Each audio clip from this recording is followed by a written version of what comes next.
Sabine, par le direct.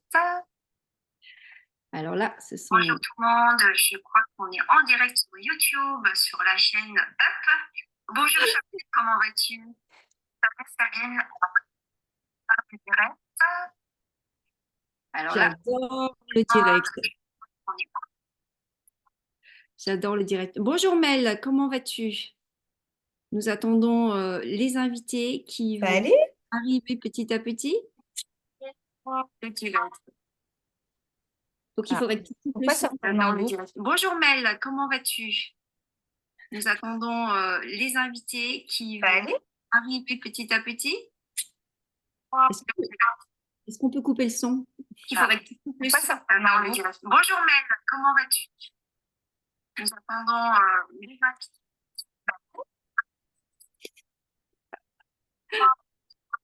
On peut couper le son. Ouais. Que je, que je ne me réentende pas en double. Ça, c'est les plaisirs du direct. Donc, nous allons faire en co-animation les signes de la manipulation mentale. Nous avions prévu ça avec Mel depuis un petit moment et on a vraiment hâte avec Charlène de pouvoir Nous allons faire en co-animation les signes de la manipulation mentale. Nous avions prévu ça avec Mel depuis un petit moment et on a vraiment hâte avec Charlène de pouvoir le... Est-ce que vous l'entendez, ce double? Parce que moi, je l'entends là. Il faudrait couper là, s'il vous plaît. Nous avions prévu ça depuis un petit moment et on a vraiment hâte de pouvoir le... Hélène, c'est chez toi qu'il y a ce doublon? Entendez ce double parce que moi je l'entends là. Moi, je Il l'entends faudrait aussi. couper là, s'il vous plaît. Je l'entends aussi, mais j'ai tout coupé. Alors, qu'est-ce qui se passe? Qu'est-ce qui se passe? C'est sur ton téléphone, Charlène, la chaîne YouTube? Oui, mais j'ai coupé le son de mon téléphone, donc J'ose même plus parler tellement que chaque fois je m'entends double. ça a l'air d'être bon là, non? C'est OK? Là, ça a l'air d'être bon. Ça a l'air d'être bon. Bon, c'est parti. Yes! Donc, je me présente Sabine Oa, je suis hypnothérapeute spécialisée dans le soin de l'enfant intérieur. Je suis également spécialisée dans l'abus psychologique, spirituel et sexuel.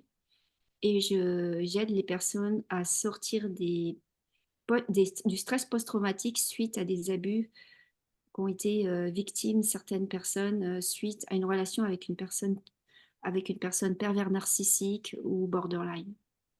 Voilà, ça fait 20 ans que je travaille en cabinet privé et petit à petit, je commence à accompagner des personnes en ligne. À toi, Charlène, qui es-tu? Que fais-tu dans la vie? Alors, bah, moi, c'est Charlène, du coup, je suis psycho-énergéticienne et je suis coach également en développement personnel et transpersonnel et j'accompagne la majeure partie du temps les personnes qui sont dans la douleur et la maladie et voilà, et les transitions de vie. Et les transitions de vie. Ouais, c'est Ouais, important, ça, les ouais. transitions de vie. Une prise de conscience que justement, là, on va parler de la manipulation mentale, mais enfin, beaucoup de mes patients, suite à une manipulation mentale, décident de complètement changer leur vie parce que ces personnes ne veulent plus rester dans ce mindset de victime et veulent reprendre leur leadership sur leur vie, donc reprendre la main sur leur vie. Alors, bonjour Mel, fondatrice de l'agence Up. Si tu veux intervenir, il n'y a aucun souci. Si tu veux nous poser des questions, il n'y a aucun souci. Et nous attendons d'autres personnes qui seront les bienvenues. Alors justement, je vois qu'il y a 3 personnes connectées sur YouTube, donc si elles veulent interagir dans le chat et poser des questions ou même, interagir tout simplement, je surveille le chat et on vous répondra. Voilà. Génial, parce que moi, je ne vois rien du tout. Donc ça, c'est super, Charlène, c'est toi Alors qui il y vas... a Caroline qui nous dit coucou. Coucou Caro. Enchantée de te voir. Enfin, de ne pas te voir, mais de savoir que tu es là. Caroline ne pouvait pas rentrer dans notre discussion. Elle peut que rester à l'extérieur, c'est ça, Mel? Il y a qui encore? Alors, justement, pour info, on peut rejoindre le live directement sur le groupe Facebook Up. Donc, moi, je vais regarder là de temps en temps s'il y a des personnes qui font pas partie du groupe et puis qui veulent prendre en cours. Il y a aucun souci.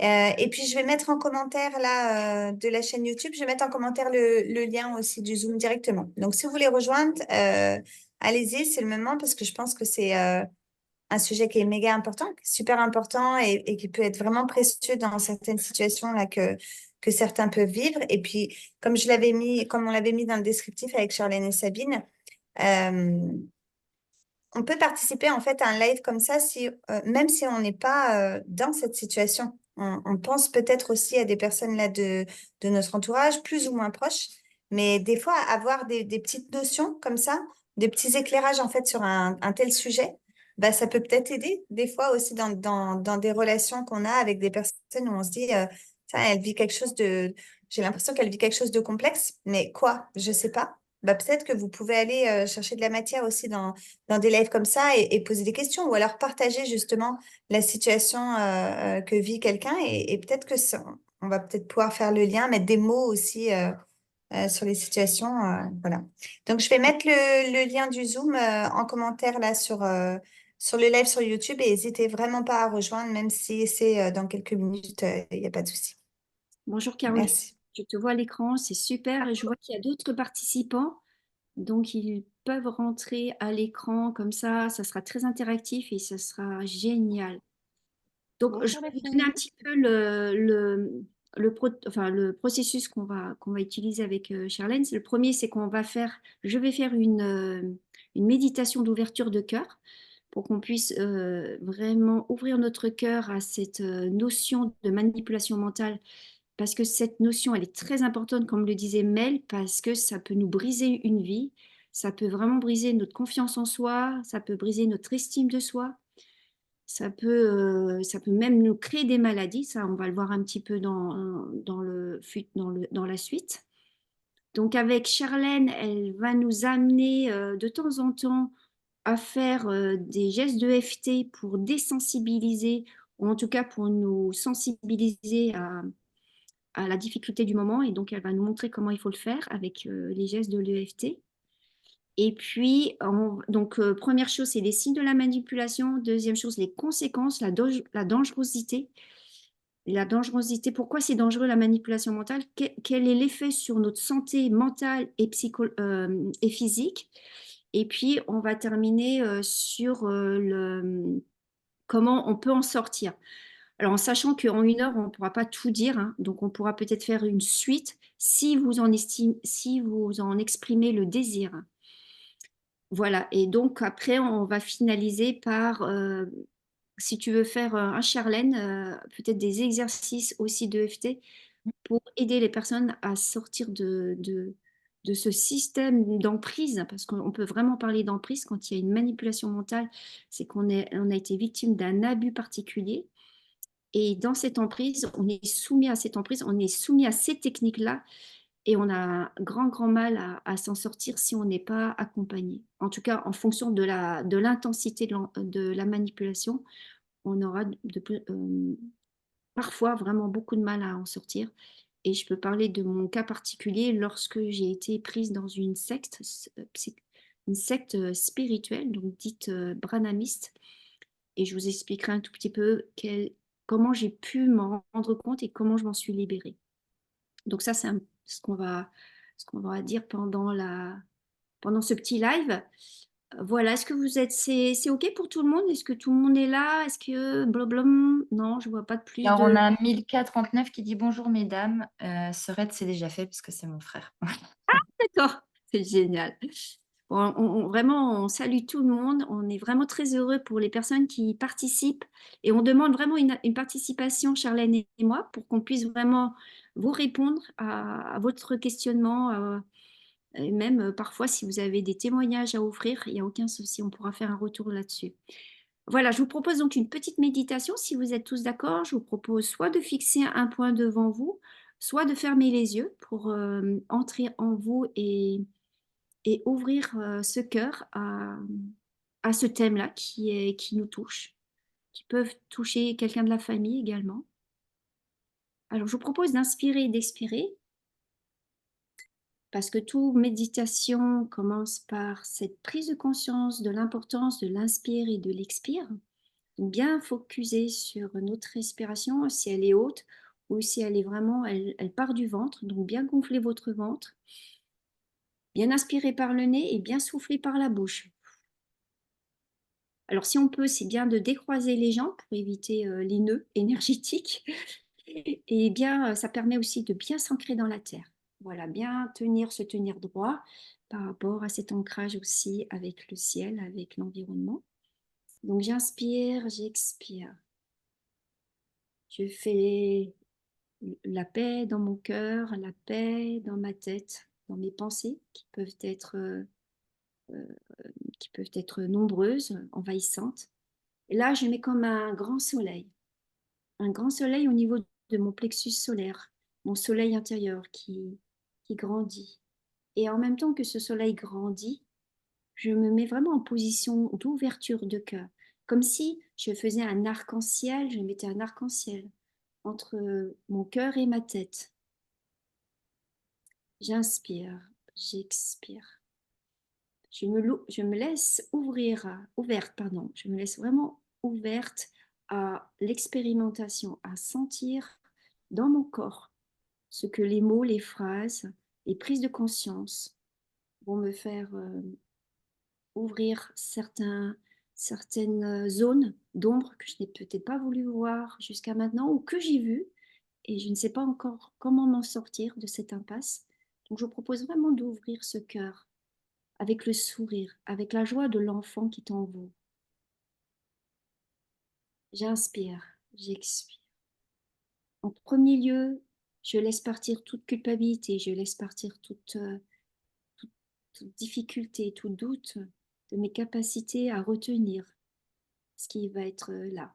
Laissez venir tranquillement, ouvrez votre cœur, ouvrez votre espace personnel, sans jugement de votre part et sans laisser votre mental œuvrer dans le doute.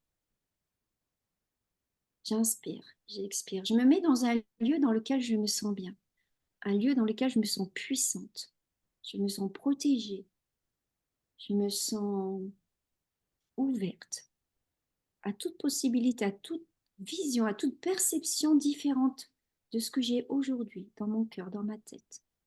Je m'ouvre comme une fleur au soleil, aux nuages, à la brise. Je respire lentement. J'aligne mes chakras, j'aligne ce que je suis. Je m'aligne à moi-même, à ma vibration. J'inspire, j'expire. Je suis comme cet arbre qui s'enracine dans le profond de la terre et qui s'ancre à son être divin, à son corps, matière. Je m'aligne également avec ma spiritualité, la mienne,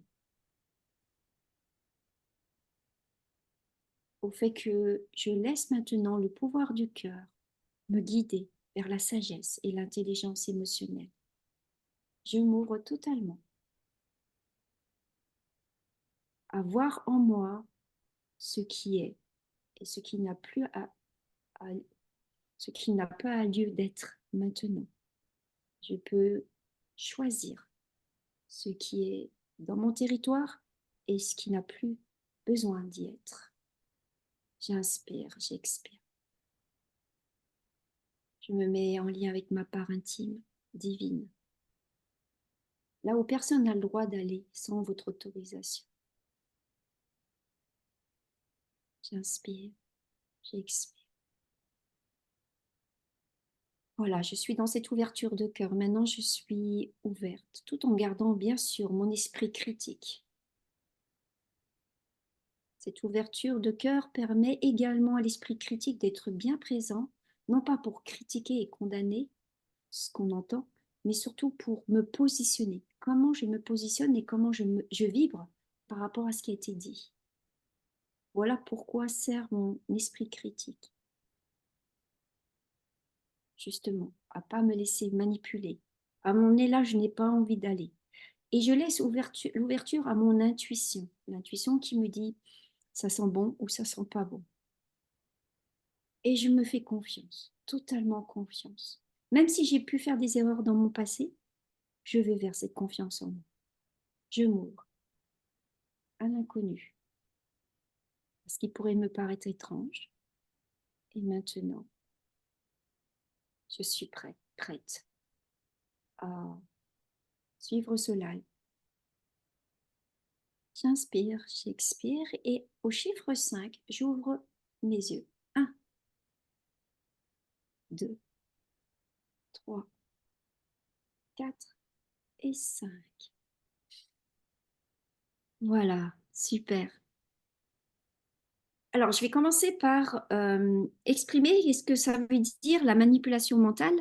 Ça correspond à un ensemble de techniques qu'un individu va mettre en place pour aller vers son intérêt propre. Voilà, donc il y a des techniques de manipulation mentale dans le marketing, il y a des techniques de manipulation mentale dans les sectes religieuses ou non religieuses. Il y a des techniques que ces personnes utilisent pour obtenir ce qu'elles veulent au détriment de la personne qui a été, comment dire, prise au piège. Donc, qu'est-ce que ça veut dire manipuler? Ça veut dire, dans le latin, manipulus, ça veut dire poignet, et manus, la main. Donc, je te tiens la poignée, je te tiens la main. Ça veut dire qu'une fois je te tiens, c'est comme si j'avais mis mon pied dans la porte et je t'empêche de refermer. Donc, il y a des manipulations qui peuvent être judicieuses, qui peuvent être favorables, et il y a des manipulations qui sont dans l'intérêt propre de la personne et non dans l'intérêt propre de la victime. C'est bien faire cette différenciation entre la manipulation qui peut être favorable et la manipulation qui est défavorable. Donc en général, quand on parle de manipulation mentale, on parle de quelque chose qui est délétère, qui est toxique, qui nous amène à nous sentir pas bien du tout. Donc, 3 choses à considérer en priorité, c'est la personne qui va nous manipuler, va nous amener à nous isoler. Et donc, cette personne rend sa victime vulnérable parce qu'elle est isolée. Par exemple, lorsque moi, on m'a introduit dans cette secte, on m'a cassé de ma famille. Parce que si je restais avec ma famille, j'aurais pu avoir un support. Donc, je devais faire un choix. Et le problème, c'est que ma famille, au lieu d'avoir une ouverture de cœur, m'a dit aussi, tu choisis entre la secte et moi. Donc, quelque part, j'ai été isolée des deux côtés. Donc, à un moment donné, j'ai fait le choix de cette secte que je croyais être une famille. Donc, c'est l'isolement de la victime. Ensuite, on va faire première étape, c'est la séduction. Donc, on va assister la victime en disant, oh, tu es merveilleuse, tu es merveilleux, tu as besoin de moi, je vais vraiment t'aider. Et on va rentrer, et on va en parler avec Charlène tout à l'heure, dans ce triangle dramatique où la personne qui est toxique va rentrer dans un rôle de sauveteur. Et nous, on pense qu'on est inférieur à lui et on va vraiment rentrer là-dedans en se disant, oh oui, il va m'apporter quelque chose. Alors attention, on va différencier les personnes qui se font coacher, qui se font aider, et les personnes qui se font manipuler pour quelque part après se faire voler de sa propre énergie. Mais à savoir que lorsque quelqu'un nous propose ses services, est-ce que moi je lui ai demandé ou est-ce que c'est cette personne qui s'est octroyé ce rôle-là? Donc c'est là où on va rentrer dans ce fameux triangle de Karpman où on va être soumis à un esprit de sauveteur. Et puis la dernière chose à savoir, même si on a des milliers de choses à savoir, c'est diminuer la vigilance de la personne. Donc on va essayer de faire taire son esprit critique. Et donc, comment on fait taire son esprit critique? On va surtout lui dire que on possède la vérité et qu'on ait sa référence. Et pour ça, pour faire taire la vigilance de la personne, on va surtout la mettre sur un piédestal.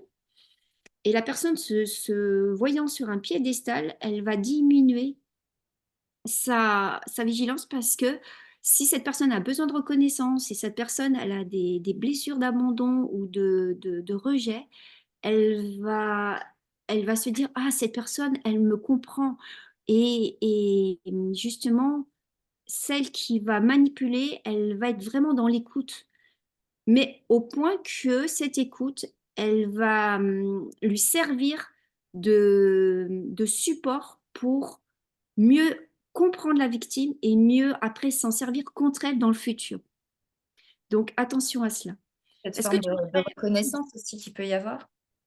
Oui, et justement, je voulais te dire, Charlène, vas-y, dis ce que tu en Forme de reconnaissance. Il me reconnaît dans ma douleur et du coup, on baisse notre garde et on devient beaucoup moins vigilant et au fur et à mesure, on perd notre libre arbitre aussi.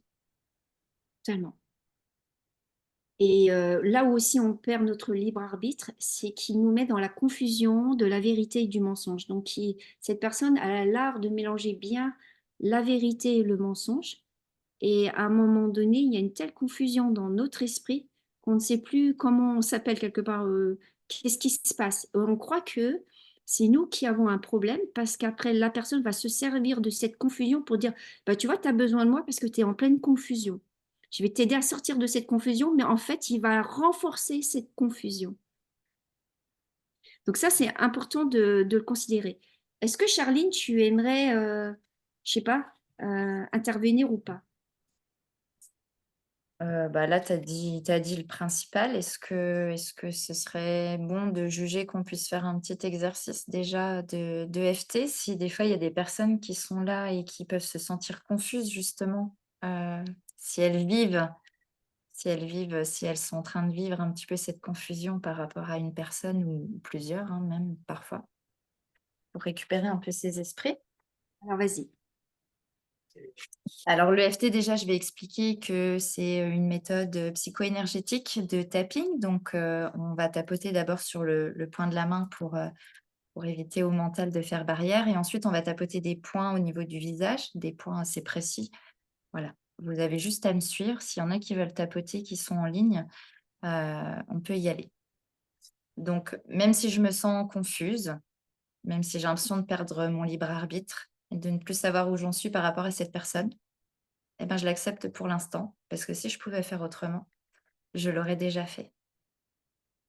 Toute cette confusion à l'intérieur de moi, ce brouillard intérieur, cette confusion, toute cette confusion à l'intérieur de moi, toute cette confusion, je m'en libère maintenant et je récupère mon pouvoir personnel. Et je vous invite à souffler. Alors après, vu qu'on a 2 personnes avec nous, est-ce qu'elles veulent faire partager leur ressenti par rapport à cette ronde qu'on vient de faire?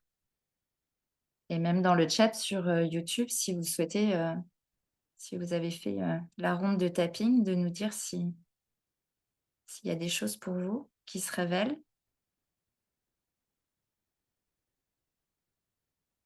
Non, moi, je suis curieuse quand même de savoir comment ça se passe, ce procédé d'intégration, tu sais. Pourquoi on tape à tel endroit, peut-être dans un certain ordre, ou pourquoi, tu vois. Alors c'est des points énergétiques, d'acupuncture de médecine chinoise, hein, donc en fait, c'est pour venir rétablir, l'ordre au niveau des méridiens énergétiques. Je ne vais pas rentrer là-dedans parce que du coup, Mhm. ça va être un peu long et du coup, l'intégration, elle se fait donc c'est plus un process. Là, on fait des petites rondes, mais quand on est en séance, on a beaucoup plus de rondes et en fait, on évalue au fur et à mesure l'avancée de la personne qui est accompagnée et on tapote avec ce qui est présent en elle. Voilà. Est-ce que Caroline a envie d'intervenir? Euh, hmm, je sais pas trop quoi dire, mais oui, bah, j'avais déjà fait moi un peu de FT, des choses comme ça, donc c'est pas quelque chose que je découvre aujourd'hui. Euh, Aujourd'hui, je me sens pas sous l'emprise de quelqu'un en particulier.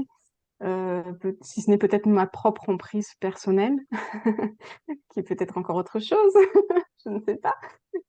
Mon auto-manipulation, je crois que je suis plus là-dedans que sous l'emprise d'autres personnes véritablement. Euh, mais déjà, rien que de faire des petits tapotements comme ça, il y a forcément un recentrage et quelque chose qui fait qu'on s'apaise, quoi. Donc, je sais pas si je suis hors sujet ou pas, mais en tout cas, voilà, c'est un sujet qui m'intéresse malgré tout, même si j'ai peut-être pas identifié une personne en particulier. Je pense que je dois être un peu sous l'emprise de plusieurs petites personnes, mais pas forcément une personne en soi, ou vraiment moi toute seule. Je pense que c'est surtout une auto-manipulation. Alors, on est Alors, très fort voilà. pour s'auto-manipuler nous-mêmes, hein. Alors justement, si on est dans l'auto-manipulation, c'est qu'on a été victime de manipulation. Parce que on a introjecté, c'est-à-dire on a mis en nous ces techniques de manipulation. Alors, ces manipulations, elles ont pu être de l'ordre parental, hein. C'est pas forcément un conjoint ou un patron ou je ne sais quoi. C'est-à-dire que si tu as ce sentiment que tu peux t'auto-manipuler, donc ça veut dire de t'auto-juger, de te condamner, de te faire croire des mensonges, c'est qu'au fond de toi, il y a une part qui discerne que tu n'es pas juste avec toi-même. Et donc, ça veut dire que les techniques de manipulation, bah, tu les connais sans pour autant les projeter sur d'autres personnes, mais tu te les appropries à toi-même. Donc là, je pense que ce live peut être intéressant pour toi pour voir comment tu peux, justement, par rapport à ton mental qui t'auto-manipule, comment tu peux aussi sortir de cette manipulation de toi à toi. Mais sache que si tu le fais, c'est que tu as des mémoires de cela. Alors, ça peut être des mémoires transgénérationnelles, comme ça peut être des mémoires de vécu de ton enfance, hein. C'est pas forcément une mémoire très, très proche enfin, d'hier. Voilà. Et ce que je voudrais revenir sur la manipulation avant d'aborder la conséquence de la manipulation, c'est c'est vraiment cette confusion qui est nourrie par le chaud, le froid, un coup je suis gentil, un coup je suis méchant, un coup je te dis la vérité, un coup je te dis un mensonge, un demi-mensonge, un coup je te mets sur un piédestal et un coup je te descends.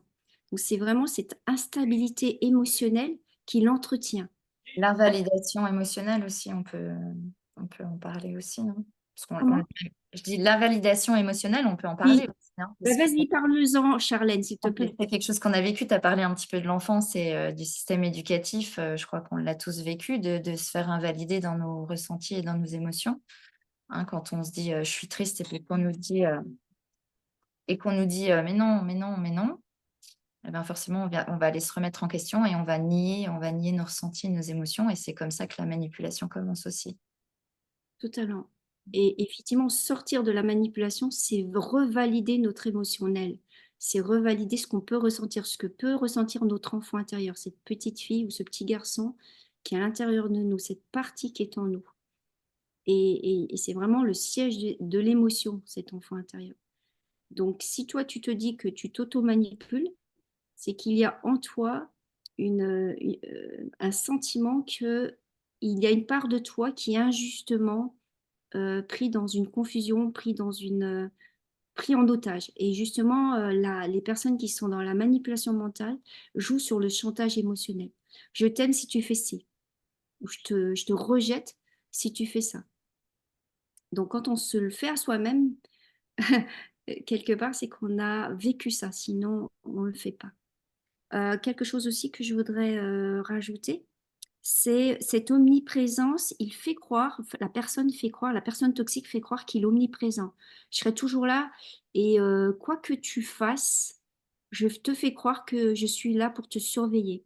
Par exemple, je l'ai vécu dans mon couple à une époque où mon mari, que je venais de quitter, disait de toute façon, je te fais suivre. Quoi que tu fasses, je te fais suivre, donc je sais tout ce que tu fais.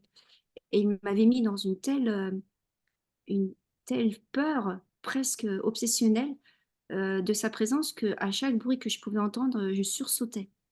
Donc ça aussi, ça fait partie des jeux, des techniques manipulatoires de faire croire à l'omnipuissance, à l'omniprésence de la personne.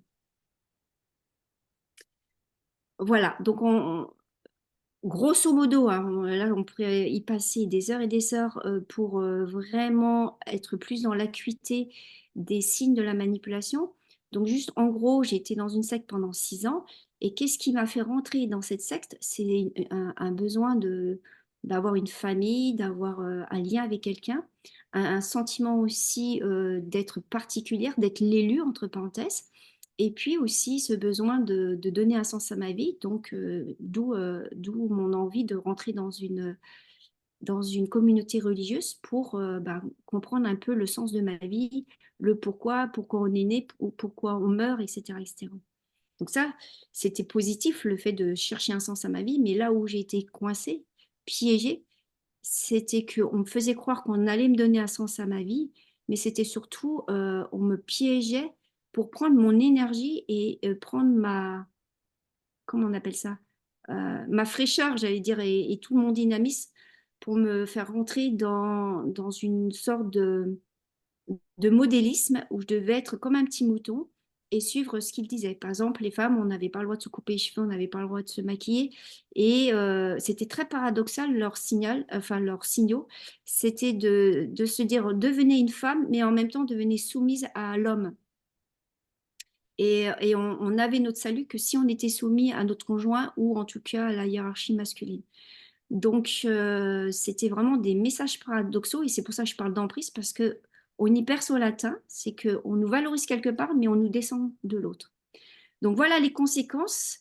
On va en parler maintenant des conséquences. Charlène, tu voudrais aborder les conséquences pourquoi c'est dangereux de rentrer dans la manipulation mentale toxique? Bah, écoute, je te laisse commencer et puis, voilà. Alors, c'est dangereux de rentrer dans la manipulation mentale psychologique parce que ça nous amène à 3 formes d'abus.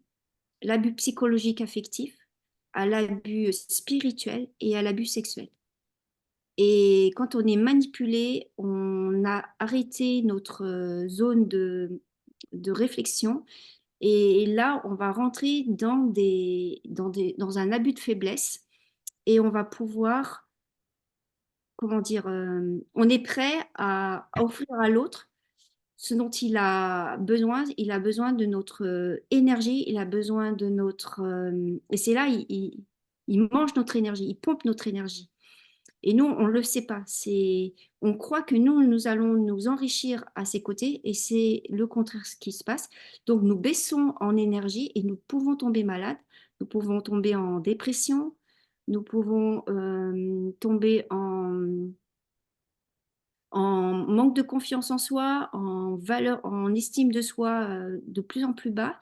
Et si on continue comme ça, on peut vraiment devenir une vraie carpette, une personne qui ne peut plus réfléchir et qui ne sait plus du tout où s'orienter, complètement perdue.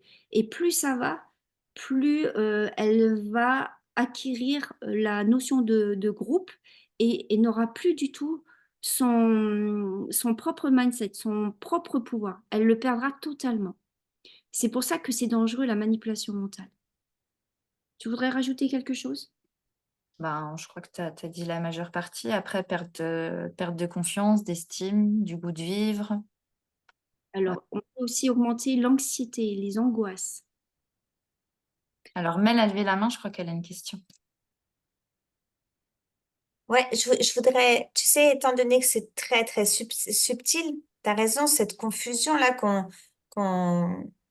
qu'on place volontairement pour que l'autre soit perdu et puis qu'on sauve tout ça. Et puis aussi ces jeux-là de paradoxes, etc. Du coup, je me dis, est-ce que forcément, en fait, j'aimerais connaître un peu le profil, tu vois, du manipulateur. Est-ce qu'elle est très intelligente ou de la manipulatrice, bien sûr. Est-ce que cette personne-là, elle est très intelligente? Est-ce que forcément, elle a connu ça pour pouvoir peut-être tu vois, le projeter encore? Enfin, je suis curieuse en fait de ça là, de cette capacité en fait à pouvoir manipuler. Tout à l'heure, tu as parlé d'art aussi, tu vois. Oui. Donc je veux dire, cette personne, elle est comment, tu vois? Alors, cette personne, elle est... Tu veux répondre, Charlène, ou tu veux que je réponde au début? Vas-y, commence. Tu as commencé, je dirai après si. Voilà, tu compléteras si tu as envie, enfin si tu vois qu'il y a des choses à redire. La personne qui est là-dedans, elle est intelligente dans le sens qu'elle est très observatrice et elle est dénuée d'empathie, totalement d'empathie. Mais par contre, elle sait le simuler. Et c'est ça qui est le piège, c'est qu'elle sait simuler l'empathie. Et on croit, enfin surtout les personnes hyper sensibles, justement, sont souvent les pauvres proies de ces personnes-là, parce que elles pensent qu'elles ont une écoute, une véritable écoute, et en fait, c'est juste un semblant. Je t'écoute, mais ces renseignements que tu me donnes, je vais les classifier et je vais les utiliser à ton encontre dans une autre situation. Donc, c'est une fausse empathie qui est en face de moi. Ensuite, on parle d'intelligence, mais c'est une intelligence maligne, dans le sens que ça va être une intelligence qui va mémoriser, qui va voir où sont notre talon d'Achille, où est le talon d'Achille de la personne, donc sa faiblesse, ses limites, et va pouvoir les utiliser après pour lui, tout simplement, ou pour elle. Qu'est-ce qu'elle a comme profil? Elle a un profil aussi. Elle peut être Monsieur Hyde et Monsieur Jekyll, c'est-à-dire que à l'extérieur, on va dire à l'extérieur du couple ou à l'extérieur de l'intimité, c'est une personne qui peut paraître tellement bonne, tellement vive, intelligente, et à l'intérieur du couple devenir une vraie, Un bourreau. un vrai bourreau, oui, et déstabiliser, humilier, ou se servir aussi des gens pour humilier la personne en public. Et, et elle a vraiment une personnalité très paradoxale. C'est-à-dire que, et c'est ça qui met la confiance, c'est qu'elle peut paraître sans ombre et elle est vraiment comme scindée en deux. Elle peut être aimable, mais à un point incroyable, et elle peut être détestable à un point extrême. Est-ce que tu voulais rajouter quelque chose, Charlène? Non, tu as fait le tour, hein. Après, il y a les drapeaux rouges, mais je crois qu'on en reparlera quand on parlera des signes. Donc, voilà, il y a quand même des drapeaux rouges. C'est pas si subtil que ça, finalement.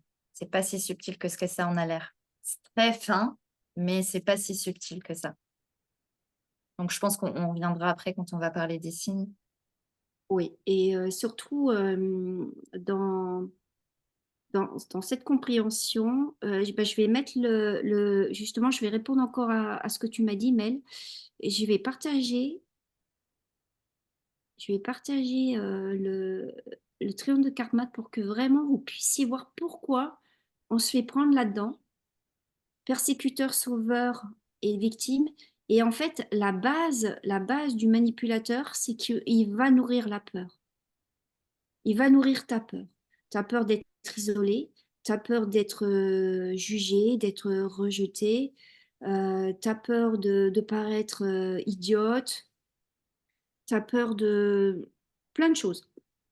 Et donc, il va jouer un rôle de persécuteur quand il sent que la victime commence à sortir de sa zone de persécution. Il va jouer le sauveteur quand il sent qu'il a été trop loin, donc il va demander pardon, il va peut-être même se mettre à genoux, c'est ce qui m'est arrivé, mais tout en sachant qu'il simule. Et puis il va jouer aussi la victime. Ah, mais c'est à cause de toi que je suis comme ça.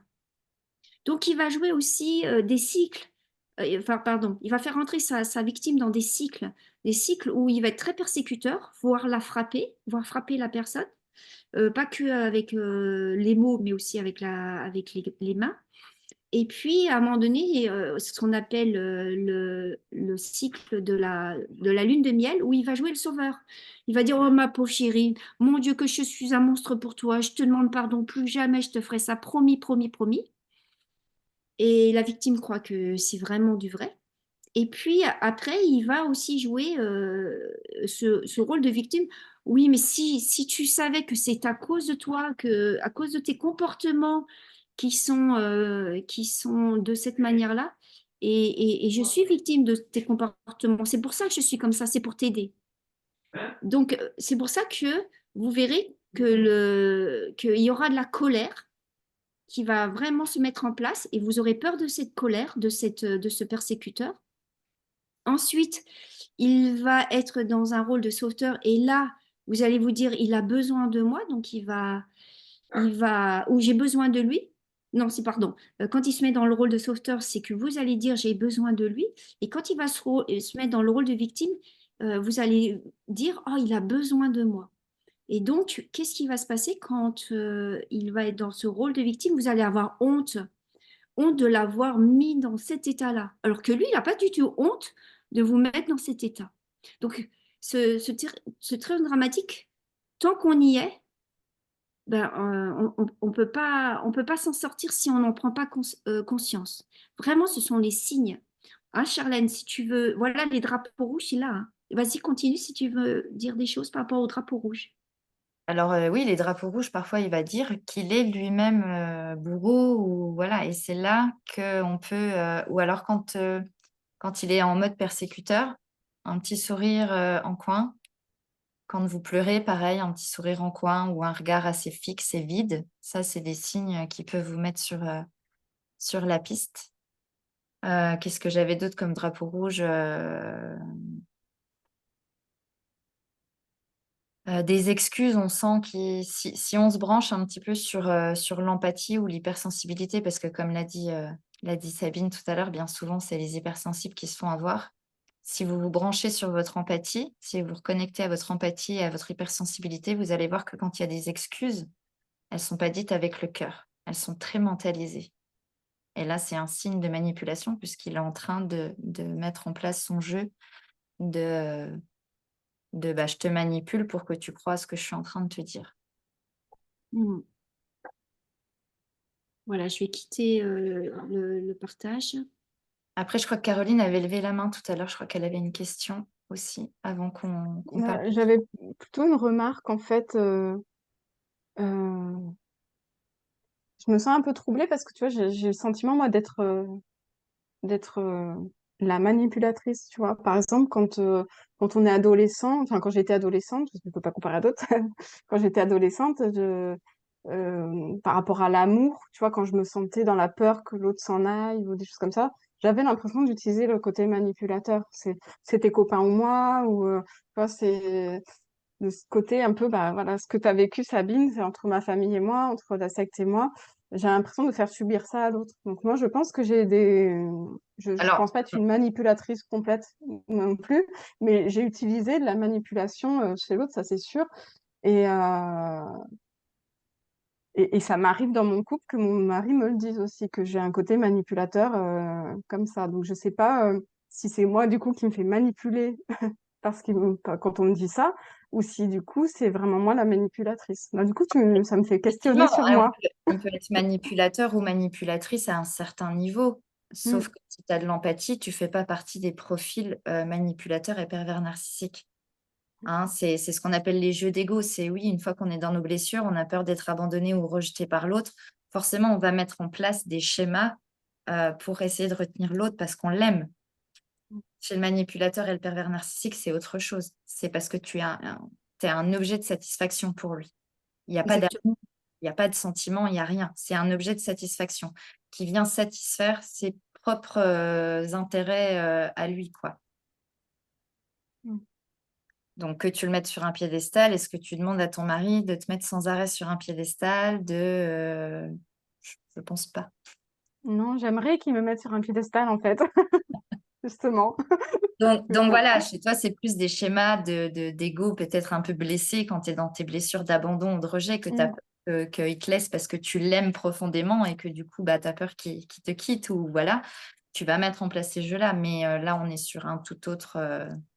Tout Non, mais autre. du coup, ça m'a gênée en fait, Bien de me dire souvent, non, je me alors, reconnais dans le rôle de la manipulatrice. Enfin, tu vois, ouais, c'est. bien souvent, les victimes de manipulateurs pensent elles-mêmes être pervers narcissiques à la fin parce qu'en plus, le schéma va tellement se mettre en place à l'intérieur de la victime que même la victime, à un moment donné, va utiliser des schémas comme ça parce que enfin, voilà, c'est un engrenage. Donc, à un moment donné, pour s'en sortir, forcément, l'ego va venir se mettre en place et on peut créer aussi des schémas de manipulation aussi. Ouais, mais dans ce que vous dites, du coup, j'ai l'impression que normalement, enfin, que si effectivement je suis dans ce cas-là, je devrais avoir avoir subi une manipulation à la base. pour que moi je déclenche Une mémoire ou une Ouais, et moi mémoire. je m'en souviens pas, tu vois. Enfin, j'ai pas, j'identifie pas une personne dans mon entourage quand j'étais plus jeune ou quoi, qui m'ait manipulée spécialement. De toute Euh, façon, quand on est éduqué, on est manipulé, hein, par nos parents, pas forcément dans le sens que ce soit totalement négatif, mais ça reste quand même des mémoires, des... Même Déborah Positive Coach, elle dit on est tous un peu manipulateurs. Oui, effectivement, on est tous un peu manipulateurs. Après, il y a une manipulation qui est plus ou moins saine. À ouais. partir du moment où on manipule, on ne peut pas dire que ce soit très sain, mais voilà. On est tous à un moment donné un peu manipulateurs. Le mettre en conscience, c'est déjà grand parce qu'un manipulateur, un vrai manipulateur ne se remet pas en question. Il ne va pas se dire, ah, tiens, je l'ai manipulé là. Non, non. Non, il va se dire, ouais, j'ai Ouais. gagné parce que du coup, elle est à mes bottes ou il est à mes bottes. Et, Prends en considération, Caroline, ton intention ou l'intention de la personne qui s'adresse à toi. Est-ce que l'intention de la personne, c'est complètement que tu perds ton identité? Parce que le vrai manipulateur, son objectif, c'est que tu perdes complètement ton identité, qui tu es, et que tu te conformes à son idéologie, à sa doctrine, à sa, oui, à sa dogmatique. Donc, à toi de te poser la question, quand tu as fait ça, est-ce que vraiment tu avais envie que la personne, elle perde son identité? Ouais, non. Voilà. Donc, après, effectivement, comme disait très justement Charlène, on a aussi notre part d'ombre et ça peut arriver qu'on fasse un peu de chantage émotionnel, affectif. Ça peut arriver qu'on puisse faire des, voilà, avoir un langage qui n'est pas très sympa. Mais une fois qu'on s'en est rendu compte, c'est dire j'annule ce que je viens de mettre en place parce que c'est pas juste pour la personne et c'est pas juste pour moi et je me pardonne et je lui demande pardon. Parce que c'est vrai, effectivement, après, on ne doit pas s'excuser entre parenthèses en disant bon, ben, on est tous un peu manipulateurs, on laisse partir. Non, on doit aussi reconnaître humblement là où on a foiré et là où on a fait bien et de se dire, bon, bah là, je te demande pardon parce que là, j'ai un peu exagéré, parce que j'étais sous le coup de la colère ou sous le coup de la peur de me sentir rejetée ou abandonnée. Voilà, donc notre langue, elle est aussi réparatrice. Elle peut être aussi réparatrice. M- Mais nous, ce qu'on discute avec Charlène et moi, c'est vraiment les personnes qui ont l'objectif de te faire perdre ton sens critique, qui ont vraiment l'intention intérieure de te faire perdre ton identité et vraiment de prendre pour eux, pour elles, le meilleur de toi, ton intelligence, ton enthousiasme, tes compétences, etc., etc., et rien donner en retour, j'allais dire. C'est ça Ouais, la... c'est comme si ça faisait partie de la personnalité de la personne, alors que ce que moi je décris, c'était plus dans des moments de peur. J'ai Voilà, peur, donc je manipule parce que c'est j'ai ça, peur. Mais c'est exactement. pas, voilà, c'est pas le caractère de base d'être comme ça, mais c'est lié à une peur. Parce que le Exactement. manipulateur, tel que tu le dis, c'est en fait, il va ah bah, c'est sa agir personne, comme ça tout le temps, quoi. c'est sa construction égotique, elle est comme ça. Il n'y a aucune autre construction derrière. Donc, si ça s'écroule, il n'y a plus rien pour lui. Il sombre dans la folie. Donc, d'où cette emprise et cette manipulation qui fait que, parce que lui ne va pas se remettre en question, s'il se remet en question, toute sa structure égotique s'effondre. Du coup, il n'est plus personne. Donc, il D'accord. va sombrer dans la folie. Et pour ne pas sombrer dans la folie, ben, il va détruire l'autre. Après, l'objectif, quand il sent que l'autre devient un danger pour lui, ben, il va chercher à le détruire pour pas se détruire lui-même, en fait.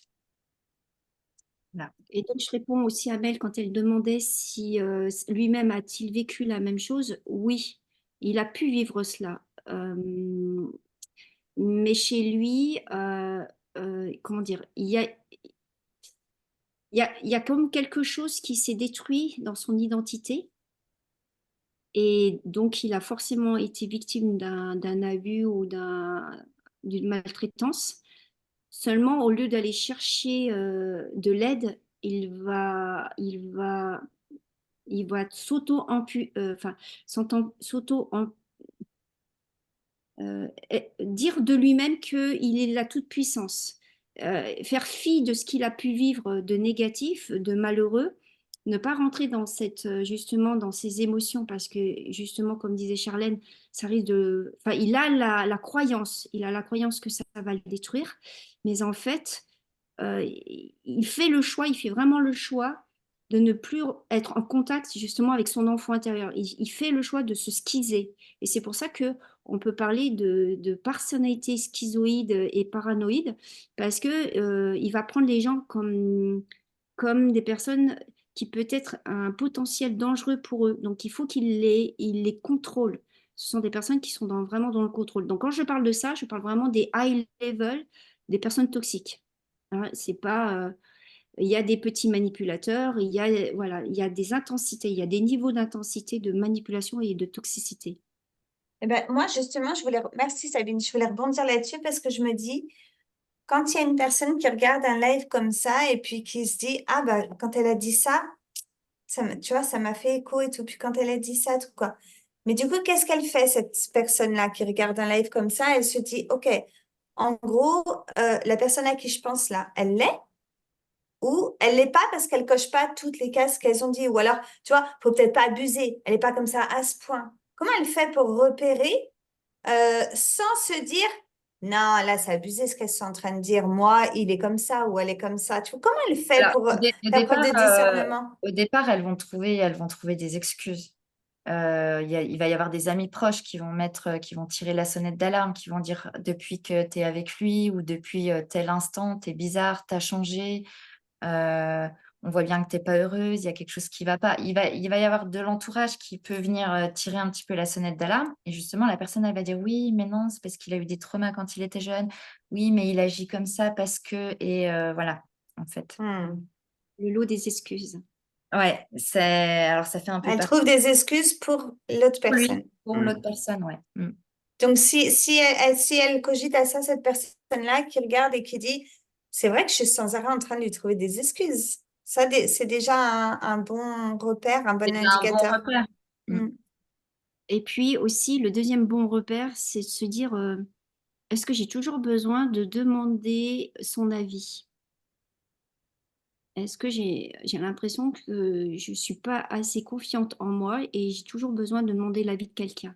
Donc là aussi, ça peut donner un signe de se dire, euh, il y a peut-être à travailler chez moi l'estime de moi-même, l'amour de moi-même, voilà, prendre conscience de la valeur de qui je suis.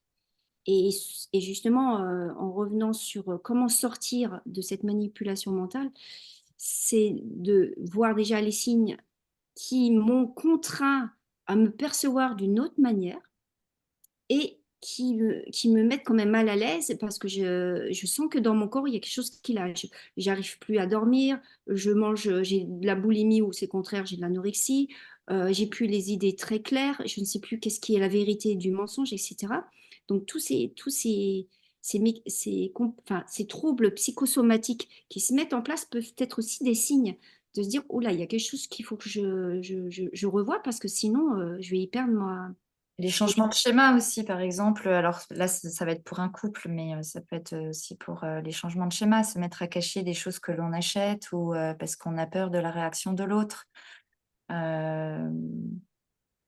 Commencer à cacher des choses, des sorties, des trucs comme ça, parce qu'on a peur de la réaction de l'autre. Ça, c'est des drapeaux rouges qui sont là finalement pour dire eh oh, il y a un problème là, tu te mets à cacher des trucs, tu n'es plus authentique, tu n'es plus sincère, tu perds de ta valeur, enfin des choses comme ça. Ça, c'est des signes aussi qui sont très. Alors, dans le chat, il y avait eu pas mal de choses aussi, j'ai vu. Il y a Milka qui dit il y a aussi toutes les belles paroles ainsi que les promesses non tenues. Bah, ça, oui, ça, c'est les drapeaux rouges les La plus perte de évoqués. liberté aussi, non? Quand il y a de moins en moins de liberté, d'autonomie, Devoir toujours c'est se ça, justifier sur nos actes, devoir rendre des comptes, ouais. Mm. Et j'ai une patiente, son conjoint lui a dit du jour au lendemain, maintenant tu me rends la carte bancaire et c'est moi qui vais faire les courses. Donc là, c'est de l'isolement et c'est de la perte d'autonomie financière, en sachant qu'elle n'a aucun revenu, puisque ils ont travaillé en couple et donc elle n'a aucun revenu personnel. Et donc du jour au lendemain, voilà, il la met sous cette contrainte-là. Donc ça aussi, c'est de voir la perte d'autonomie. Où se trouve ma perte d'autonomie? Où se trouve aussi ma culpabilité, mon intensité de culpabilité? Est-ce que je me sens coupable tout le temps? En ce qui me concernait, c'est que je me sentais coupable en tout. En fait, j'ai entendu mon mari, il se cachait. Enfin, ce que bref, il disait, elle est nulle partout. Et j'entendais ça, qu'il en parlait à un ami. Et je me disais, mais mon Dieu, comment c'est possible? Comment je peux faire pour m'améliorer? Donc, il nourrit cette culpabilité. Donc ça, voilà. Comment sortir de cette manipulation mentale? Déjà, c'est de se rendre compte des problèmes physiologiques, des problèmes aussi de sommeil, etc., etc. Et surtout de se dire, mais j'ai quasiment pas d'estime de moi-même. Si j'ai de l'estime, c'est parce qu'il me regarde avec des yeux j'en prends quelques miettes. Parce que quand il est dans son rôle de sauveteur, là, il va te dire, t'es formidable. Donc, ces miettes-là, bah, je vais me les prendre et mais je suis en carence affective énorme. Donc ça, c'est dans les étapes pour sortir de ces manipulations, c'est de me dire, je vais trouver une autre source qui va me permettre de renforcer mon besoin d'affection, mon besoin de reconnaissance. Et le manque aussi, par la punition, par le silence aussi. Voilà. On attend une réponse de la personne. Alors là, ça peut se voir au niveau professionnel aussi, hein. Par exemple, on attend qu'un supérieur nous donne le feu vert pour tel truc, et puis pour nous punir d'un truc, on ne sait quoi, ils vont rester dans le silence jusqu'au dernier moment où on va dans le manquement professionnel. Et puis, si on lui dit: «Bah oui, mais j'attendais ton feu vert, tu me l'as pas dit», il va dire: «Bah, tu étais assez grand pour savoir ce que tu avais à faire», ou voilà.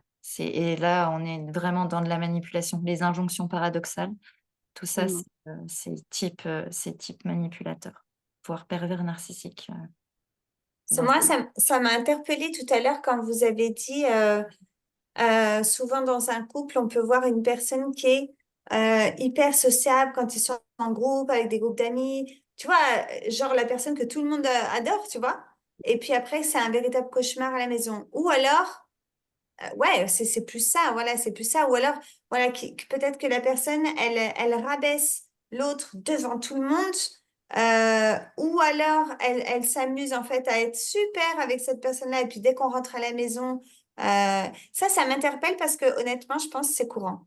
Mmh. Alors, du coup, je me dis, encore une fois, je pense à ces personnes qui sont en couple et qui regardent un live comme ça et qui disent, mais c'est exactement ce qu'elle fait. Ou c'est exactement ce qu'il fait, mais je l'ai toujours dit. Mais elle a toujours fait ça, ou il a toujours fait ça. Du coup, encore une fois, elle est où la mesure où on se dit, bon, ok, elle fait ça, mais ça signifie quoi réellement, tu vois? Je me... Alors, si c'est au niveau ponctuel, ça peut arriver qu'on soit levé du mauvais pied. Il y a pas trop de conséquences. On fait la boule et puis c'est bon. Mais si c'est répétitif, Mmh. si c'est quotidien, si c'est à l'état larvaire, je dirais, c'est là et c'est pas là, et là, on se pose des questions. Et si je me sens mal à l'aise, même quand il est gentil devant tout le monde, et si on a vraiment, parce que notre corps ne ment pas. Parce que quand quelqu'un est vraiment super, ben notre corps est ouvert, et on n'est pas mal à l'aise. Mais si on se sent mal à l'aise alors que la personne, elle est super devant tout le monde, c'est que notre corps est en train de te dire, regarde ce qu'il est en train de faire comme jeu. Et à la maison, c'est un pourri. Donc, Hein. ça fait mal parce qu'on a envie d'en pleurer. Je l'ai vécu personnellement plusieurs fois, donc je sais de quoi je parle. Mais c'est faire le deuil. Donc, justement, c'est bientôt fini le live. Et c'est de faire le deuil de se dire, je me suis trompée. C'est d'accepter que je me suis trompée vis-à-vis de cette personne. Donc, faire le deuil de mon propre mensonge à moi-même. Tu parlais d'auto-sabotage, enfin d'auto-manipulation. Effectivement, on s'est foiré. On s'est trompé de mec. Et il faut l'accepter. Ou on s'est trompé de partenaire professionnel, etc., etc. Moi, j'ai eu une amie. J'ai mis un mois, j'ai même demandé de l'aide parce que j'avais tellement donné d'amour à cette amie. Quand elle m'a renversée et qu'elle a été horrible, où elle a ouvert vraiment sa personnalité, je me suis dit, mais ça y est, de nouveau, ça s'est reproduit. Et tout ça, non pas pour me réaccuser en me disant, je suis vraiment une schtroumpfette et il faut de nouveau me faire mal, mais plutôt me dire, il faut que je soigne mes blessures de rejet, d'abandon, d'injustice, me faire prendre soin de moi, prendre soin de moi. Ces expériences sont enrichissantes à partir du moment où on prend conscience qu'on a besoin soi-même de prendre soin de soi et pas laisser la puissance chez l'autre, et, et, et comment dire, voilà, Et aller rechercher son pouvoir et aussi. perdre son pouvoir, voilà, et perdre son pouvoir intérieur. Parce que la manipulation, elle peut se trouver aussi chez les coachs, elle peut se trouver aussi chez les thérapeutes, elle peut se trouver n'importe où. Donc, il ne faut pas non plus être dans l'idée que tout le monde peut nous manipuler et être paranoïaque, mais se dire, attention, si j'ai un signe de mon corps qui dit je ne me sens pas bien à l'aise avec cette fille-là ou avec cet homme-là, ben, c'est d'écouter plus le sentiment du corps, qui est l'expression de notre enfant intérieur qui sait où est la vérité, plutôt que notre mental qui dit mais arrête d'être paranoïaque, c'est nul, blablabla. Bla, bla, bla, bla. Et c'est comme disait très bien Charlène ou Caroline, ou je ne sais plus, l'une des deux, où on nous a dit quand on était enfant d'arrêter de prendre en considération nos émotions. Et c'est à ce moment-là qu'on a intérêt de prendre en considération nos émotions, ce qu'on ressent au plus profond de nos tripes. Si on a les tripes qui sont nouées, les filles, enfin ceux qui m'écoutaient, là, dites, il y a quelque chose qui ne va pas. Et Après, puis on aller chercher de l'aide parce qu'en général, au départ, on a du mal à s'en sortir seul parce qu'on est très vulnérable. puis accepter cette tristesse qu'on soit trompé. Et on peut beaucoup pleurer, se dire, voilà, c'est comme ça, j'ai fait le deuil de l'image que j'ai projetée sur la personne. Et après, on reprend les rênes de sa vie en disant maintenant, je reprends ma liberté. Et là, effectivement, on peut chercher vraiment de l'aide, mais des personnes qui ont déjà, qui connaissent bien le sujet. Et on fait un travail après de se réapproprier qui on est. Donc, on fait un... Faut dire aussi que c'est un travail qui prend du temps. Ça se fait pas en 2 ou 3 séances et en un mois. C'est sur plusieurs années, hein, on peut le dire, parce qu'avec les vendeurs de rêves qu'on peut voir sur Internet, parfois, voilà, le travail peut être très long quand on a été bien détruit. Donc, ne croyez pas qu'en 3 mois, vous serez sorti complètement guéri d'une manipulation sur plusieurs années aussi, hein, parce que bien souvent, ça dure plusieurs années. Oui. Donc Et voilà. puis j'imagine qu'il faut absolument s'en occuper parce que sinon on va s'en rechoper un autre. Ah ben, on se rechoppe un autre parce qu'on est vulnérable et du coup, ben, après, le moindre sauveur peut aussi... Alors, c'est pareil, dans l'accompagnement, on peut tomber sur Hein. des personnes, hein, qui peuvent aussi donc bien faire attention et aller déjà se faire aider peut-être par des personnes qui connaissent des coachs ou des accompagnements ou des thérapeutes sur qui ils savent qu'ils peuvent compter. Pas prendre le premier venu ou parce que c'est celui qui habite tout près de chez moi et voilà. Non, je pense que le mieux c'est d'aller chez Up, ouais. Je suis d'accord. Et aussi chez Up. Mais par contre, tu vois, je sais pas comment tu as fait Sabine, mais quelqu'un qui justement est dans un cas extrême, qui est vraiment manipulé, qui a plus la carte bleue, qui a plus de liberté, tout ça, comment elle fait pour se faire aider? Parce que du coup, elle va se faire coincer. Là, c'est ce que je disais à cette personne. Si tu veux un cas d'étude, c'est vraiment ça. Je disais déjà, ton premier step, ta première étape, c'est déjà de prendre conscience de l'état des lieux. Qu'est-ce qui est en toi qui a été détruit par cette personne? Ta confiance, ton estime. Donc, tout le travail qu'on va faire, c'est déjà ta confiance. Reprendre confiance en toi. Avant de faire quoi que ce soit, je vais reprendre confiance en moi. Et je vais observer maintenant ce qui se passe. Et je vais noter tout sur un cahier. Qu'est-ce qui ne va pas? Parce que c'est vraiment, euh, pour sortir de la manipulation, c'est vraiment un constat de police. Qu'est-ce qui ne va pas? Et je deviens l'observateur. Maintenant, je m'observe par rapport à ce qui se passe. Et j'observe. Je fais une enquête, ouais. Je fais une enquête. Mm. Et j'écris. Et ensuite, je lui ai demandé de faire un journal d'autocompassion. À quel moment elle se pardonne pas, à quel moment elle culpabilise, à quel moment elle se sent humiliée, à quel moment elle reprend contact avec elle-même, etc., etc. Donc on fait un travail aussi sur son enfant intérieur, sa communication avec elle-même. Est-ce qu'elle se parle mal? Est-ce qu'elle imite celui qui la met sous son emprise, etc. Avant de parler de libération totale, ça se fait étape par étape. Et une fois qu'elle a rechargé les batteries, une fois qu'elle ressent elle a l'empuissancement en elle, là, elle va, et c'est ce que je lui ai dit, tu vas photocopier tous les documents parce que le jour où le manipulateur va sentir quelque chose qui va lui échapper, il va devenir très, très, très fort. Et il va te supprimer comment on appelle ça, les preuves. Donc, là, tu prends toutes les preuves qui t'est possible. Enregistrement, du papier, tout, tout, tout, tout. Tu mets à l'abri tous tes documents personnels et tout. Donc ça, c'est la préparation au départ. Mais avant de vraiment partir, il y a tout ce cheminement. Et ensuite, une fois qu'on a tout ça, il y a faire confiance à l'univers, faire confiance à la vie, où il va y avoir une synchronicité qui va se mettre en place. Et là, il va y avoir une ouverture de porte. Quelque chose qui va faire que, et c'est le moment. Et là, je ne peux pas dire pour cette personne parce qu'elle est en cours de route.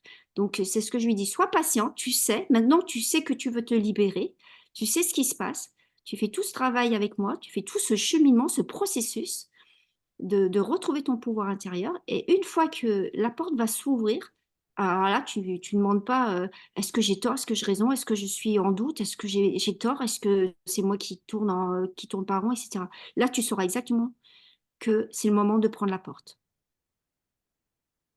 Et après, il y aura encore, c'est ce que je disais, et là, c'est retravailler l'estime de soi, retravailler la confiance en soi, retravailler ce deuil du mensonge qu'on s'est dit à soi-même et à l'autre, et faire sortir toutes ces émotions. Et ça, on le fait avec l'enfant intérieur pour guérir ces blessures, parce que ça vient de blessures antérieures, des blessures de rejet, des blessures d'abandon, des blessures d'humiliation qu'on a pu vivre ou que la famille a pu vivre et que j'ai pu, moi, inconsciemment prendre pour moi-même.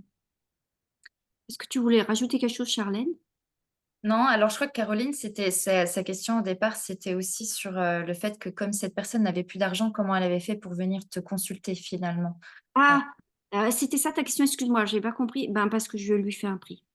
Et Non, voilà. non, c'était pas, enfin, c'était ça, mais en fait, vu qu'elle est coincée, comment elle fait pour arriver jusqu'à toi? C'est pas une question d'argent, c'est une question de prendre contact avec toi, tu vois, comment, il y Bah, a là, imaginons, je suis quelqu'un, voilà, qui suis vraiment sous l'emprise de quelqu'un, qui a plus accès à ma carte bleue, il y a un déclic qui qui, va se je sais faire à pas un à qui moment donné. s'adresse, comment faire, quoi. La survie, le phénomène de survie intérieure va se mettre en route et il va y avoir un déclic qui va se créer. Alors, alors, il y en a je qui vais vont le dire répondre. pas tout le temps parce que voilà, il y en a encore beaucoup qui meurent sous les coups de leur mari, mais bien souvent, il y a un déclic qui se crée et soit on se rapproche d'une meilleure amie qui avait déjà un petit peu tiré la sonnette d'alarme et là, il faut se rapprocher de cette amie-là qui, voilà, à qui on peut faire confiance. Et après, il y a toujours quelqu'un pour quelqu'un, en fait. Dans les moments-là, il y a toujours quelqu'un pour quelqu'un.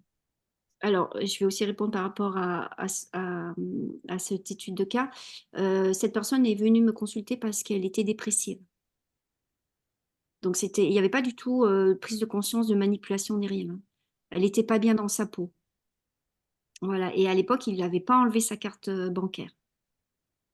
Et c'est à la suite du fait qu'elle changeait, qu'elle commençait à prendre confiance en elle, qu'elle commençait à prendre des décisions par elle-même, qu'il lui a enlevé sa carte. Mm. Donc, elle continue à me voir. J'ai adapté mon tarif au fait de sa nouvelle voilà, situation financière. Et là, cette fois-ci, elle a dit, j'ai pris conscience que. Et donc, maintenant, c'est qu'une question de temps. Mais au départ, elle n'était pas venue du tout pour ça. Elle était venue parce qu'elle ne se sentait pas bien dans son corps et dans sa tête. Et qu'elle prenait des antidépresseurs et elle voulait arrêter, mais elle ne savait pas comment, elle ne comprenait pas pourquoi elle n'allait pas bien. Et ça, il l'a laissé faire. Et ça, il l'a laissé faire parce qu'elle l'a pas dit déjà. Et puis voilà, il est pas omniprésent quand même. Alors, elle n'est pas dans le cas où elle n'a pas le droit de quitter la maison. Ça existe, hein, mais alors là, les personnes qui sont là-dedans vont attendre à un moment donné où elles vont fuir la maison. Mais ça, c'est pas dans ce cas-là. Là, elle est venue parce qu'elle n'était pas bien dans sa tête et dans son corps. Non, mais c'est bien d'avoir tous les cas de figure parce que du coup, on se dit, bah, moi, je suis dans cette cas de figure-là, je peux m'orienter vers une amie ou si j'ai pas d'amis, bah, je peux consulter Mm. pour d'autres motifs qui, lui, ne l'alertent pas forcément ou voilà, essayer de trouver Et des souvent, les points personnes, d'aide. elles viennent pour d'autres motifs. C'est après qu'elles prennent conscience. Mm. Moi, C'est j'ai vrai. une dernière question, les filles. Est-ce qu'il y a est-ce qu'il y a un endroit où on vient faire tomber le masque du manipulateur ou de la manipulatrice? Je dis un exemple, l'émotion de la colère. Est-ce que quand on met en rage un manipulateur, une manipulatrice, là, le masque tombe et on se dit, là, c'est le vrai lui, ou là, c'est la vraie lui. Est-ce qu'on peut dire ça? Oui, Oui. Ouais. oui. La Ok. colère est salvatrice là, à ce moment-là. Mm. Parce qu'il y a ce sentiment d'injustice qui monte, qui est presque comme une grosse vague. Et il se dit, mais c'est pas possible que j'ai pu accepter ça. En fait, la meilleure manière de faire accepter l'impensable, c'est de dire, si ta meilleure amie, il lui arrivait ça, comment tu réagirais? Si elle subissait ça, qu'est-ce que... Alors, c'était pas ça ma question, Sabine. Ah, Mais j'ai pardon. compris ce que toi, tu voulais dire. Moi, ce que je voulais dire, c'est Paul et les manipulateurs. Est-ce que quand Paul il se met en colère, j'ai intérêt d'avoir les yeux grands ouverts parce que là, je suis en face du vrai Paul. Est-ce Oui. que la colère ici, elle vient faire tomber le masque du manipulateur et là, je dois observer parce que c'est le vrai lui, j'ai affaire au vrai lui. Alors oui, parce qu'ils sont intérieurement, ils sont nourris d'une colère, mais enfin voilà, alors ils la montrent très rarement. Quand ils vont la montrer, c'est parce qu'en général, pour eux, on a dépassé les bornes. Notre Ils comportement, explosent. voilà, ils ont tendance à exploser. Mais alors après, parce que généralement, ils se retiennent. On sent que ça bouillonne, que ça bouillonne, que ça bouillonne. Et là, oui, quand ça explose, en général, c'est la vraie personne qui est là. Mais si vous défaites son masque, s'il se rend compte que vous l'avez percé à jour, généralement, ils trouvent quelqu'un d'autre. Ils vont trouver une autre proie. Ou voilà. Quand ils savent qu'il y a presque plus d'emprise ou qu'ils sentent qu'il y a plus de prise ou très peu, généralement, ils vont aller voir ailleurs. Ou alors, ils refont un tour du triangle et hop, ils repassent dans le mode victime. Aussi, voilà. En se mettant en pleurant, en disant, mais regarde comment je suis, regarde dans quel état j'arrive à me mettre, pitié, aide-moi. Alors, Et ça, à un moment donné, ça peut ne plus marcher aussi. C'est-à-dire que la victime va se positionner en disant, bah non, là, ça fonctionne plus. Je vois clair dans ton jeu, c'est bon, ça marche plus avec moi. Donc là, en général, il va faker la personne, il va la ghoster, il va voilà, faire plein de choses pour. Et puis après, il va se promener avec une autre, par exemple, en couple, hein, ça peut être ça. C'est aller voir une autre personne, tromper, voilà. Là, alors aussi, il y a Milka, excuse-moi Sabine, Milka, vas-y, tu veux dire? C'est ouais, juste une question après, vas-y. je voudrais vraiment rajouter quelque chose de très important, c'est qu'il y a deux types de manipulateurs. Il y a de pervers narcissiques, il y a le pervers narcissique, ce qu'on appelle grandiose, qui va utiliser vraiment la peur par l'agressivité et rentrera un peu moins dans le semblant de victime, mais ça peut arriver quand même. Et il y a le pervers narcissique invisible, et celui-là, il va vraiment utiliser énormément le rôle de victime. Et il va susciter tout le temps l'empathie de sa victime. Donc, c'est un pervers narcissique qui va vraiment utiliser les émotions de la douleur, du chagrin, de la culpabilité du regret, du remords. On avait dit tout à l'heure avec Sabine qu'on ferait sûrement un autre live pour décrire un peu les profils et Oui, parce que je trouve que aller un peu là, plus en profondeur. je pense que certaines personnes peuvent se dire, mais du coup, c'est quoi alors pervers, narcissique, manipulateur, etc. Est-ce qu'il y a des petites nuances ou quoi? Là, il y a Milka qui demande, est-ce que le manipulateur peut prendre plaisir à voir souffrir sa victime? Oui, oui, oui, fortement. Ça le nourrit. Mm. Parce que Parce c'est qu'il pas va- lui qui souffre, du coup, il se nourrit de la souffrance, ça lui procure un bien-être même. c'est la jouissance. C'est vraiment une jouissance. Ça lui donne un sens à sa vie. Donc, c'est grave, hein.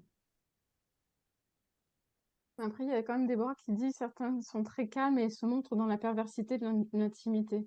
Ouais, ça peut se jouer d'un côté vraiment intime, Ouais, c'est ce que je disais, sexuel aussi. ça peut être très rare qu'il y ait des mouvements de colère, mais quand il y a un gros mouvement de colère, effectivement, le masque est tombé. Parce que bien, généralement, ils peuvent rester très, très calmes. Même si vous êtes en colère et que vous pleurez et que vous lui dites toutes les peines du monde que vous avez à le comprendre ou que vous êtes tellement perdu, il va rester très, très calme. Enfin, c'est une excellence. Pour moi, c'est un expert dans la maîtrise émotionnelle. Mais c'est effectivement, oui. Alors après, il y en a qui se mettent en colère quand même, hein, mais Oui. c'est rare. Ça peut Les- être un drapeau rouge. Si c'est quelqu'un qui est tout le temps très, très calme et puis qui, à un moment donné, se met en colère, là, ça peut être un drapeau rouge en se disant, ah tiens, d'habitude, il est super calme, mais là, il se met en colère. c'est qu'il y a quelque chose, il y a anguille sous roche. Mais lorsqu'il reste calme, il va dire, t'as vu, t'es une hystérique, hein, tu Mm. vois bien que t'es une Oui, hystérique. bah oui, après, il y a... Donc, il va se Mm. servir de ce semblant de calme, qui est un faux calme, hein, finalement, pour te renvoyer, bah, tu vois, t'es bien une hystérique, tu vois que j'avais raison, t'es une folle, tu peux pas te On maîtriser. le voit souvent, ça. Hein. Mm. Mm. Oui, Mais je pense effectivement, Sabine, qu'on va refaire un Oui, autre. parce que je trouve que c'est super intéressant, les filles.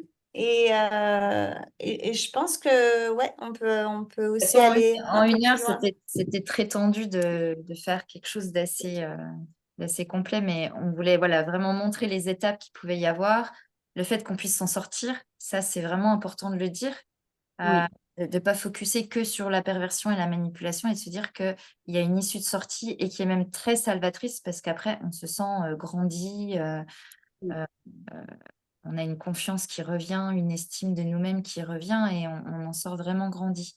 Quand on est bien accompagné, on en sort vraiment grandi.